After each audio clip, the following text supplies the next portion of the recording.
G'day Kareem here, and does it matter? It's certainly not unique to me, um, but I hear in the course of my year, I'll hear sometimes people wondering who they are, what they are, and it's certainly all over the internet. It's in literature, movies, film, TV, people's, particularly young people, questioning, but it happens at all stages of life, questioning who they are, who they might be, and it's a valid question. Um, I think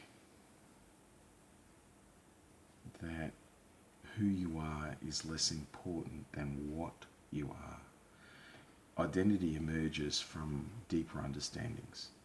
Um, when we try to impose our identity onto a sandy foundation,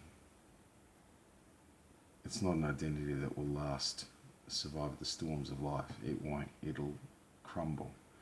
You want to build your foundation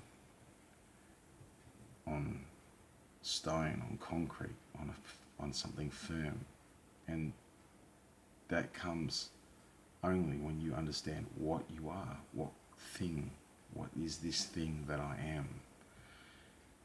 It's where I think it's much easier to do with a study of history, a study of psychology, a study of humanity's past and what makes us up.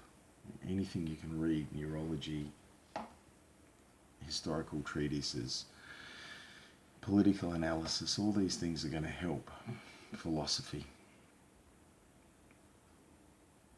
You have to decide what kind of creature you are. There are different kinds of human beings. And at the core, when you define and distill even those different types of human beings down, it really does come down to a binary choice. And I want you to hear that again. It comes down to a binary choice. You will very rarely ever really hear me say that. I think the world tends to see things far too often in a binary or black and white state, and I just don't see that in nature. I see complexity everywhere. But just like the binary logic of computers with ones and zeros, it does turn out, is the gate open or the gate closed? And you can do an awful lot of complexity from that very simple premise. You are either a thing that is responsible for itself, that takes ownership of itself, or you are not. There isn't really a halfway point. Some people are simply better at taking responsibility for what they are than others. But taking responsibility means not just owning your own actions, not just owning the things you do. It means owning everything. Did you have a spate of bad luck? It's now yours. Do something with it. Learn from it. Did someone hurt you, betray you, let you down? Own it. Take ownership of it. It happened to you. It happened on your watch. Was your back turned? Cry me a river. Join the billion other people that had their back turned and been ripped off, beaten, stolen from, depraved, have been fooled, humiliated. This is the story of history. All right, so wipe your tears away, because it's going to happen probably at least one more time in your life, and if you're unlucky, a lot more. We are the thing that owns everything that happens to us. It doesn't mean you have to be happy. It doesn't mean you have to accept it like some little bitch. You're not. You're magnificent. Be magnificent. But you have to own it. You have to take charge of it. It happened to you. It happened on your watch. Do something with it. Fight the people that did it, by all means. If you're in a country where there's oppression, people are kicking in your doors and taking your food and assaulting your family, by all means, take up arms. If that's the only thing that's left to you, then that's what you must do.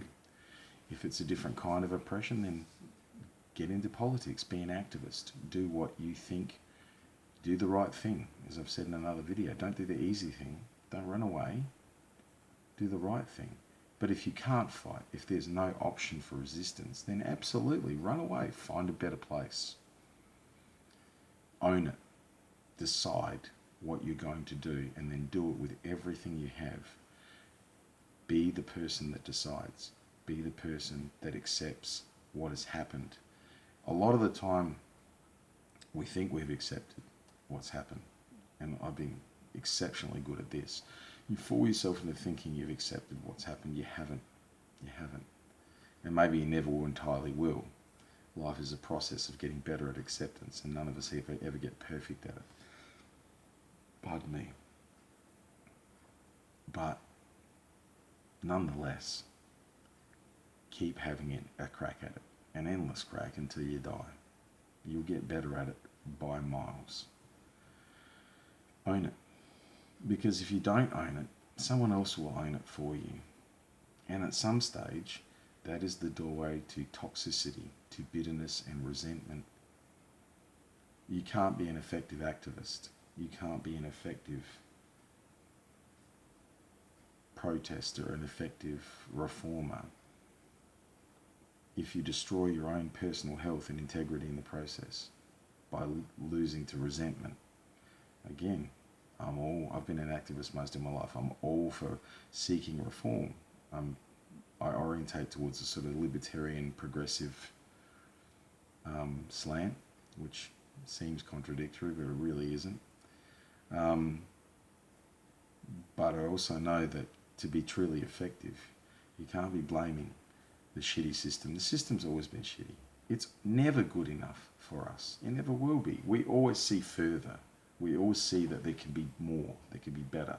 And this creates resentment if we're not careful. Better to have hope, better to be optimistic, with just a hint of cynicism to keep you sane and stop you from becoming too woke and earnest. We don't want that. Be the thing that owns your life. Be the thing that accepts responsibility for all these things. And then who you are, Jesus, that'll just be. That'll just happen. The things that you like, the things that you respect, the things that you're good at, the things you're not good at, the things you fear, they'll all come and emerge and take aspects of your life. They'll all form chunks of your personality. And the more that you just face your demons, the more you accept your weaknesses and then work on them as diligently as you can, the more that you are stoic in that sense and accept that you are what you do, that your identity is what you do, it is what you practice daily. Then your identity takes care of itself. The quality of your character doesn't take care of itself. That's not something that you can leave to chance or genetics or society or culture. Please don't leave it to culture. Culture is a rich treasure trove of options that must be curated and selected from very carefully, because inside that rich treasure trove is an absolute inundation of filth, of weakness, of shoddy thinking, of elaborate confabulations that bear no resemblance to reality. So you need to be the architect of your life. And you need to get help sometimes. Therapy is good. I've had loads of it. I've needed it with this crazy brain of mine. Get help. Talk to your friends. Get opinions. Don't take anyone's opinion over others. I have lots of gurus, not one, but many, and I draw from them. I also criticize them and disagree with them because I think it's really healthy to recognize the flaws and the not even necessarily the flaws, but the elements that you don't always sit with in the people that you respect. It's really important not to put them on pedestals. They're just humans like you. They might be amazing human beings, might be smarter human beings, but they're still human beings and they make mistakes and they don't always understand your context. They're not experts at everything. I love Jordan Peterson, but his take on economics sometimes leaves me somewhat floundering.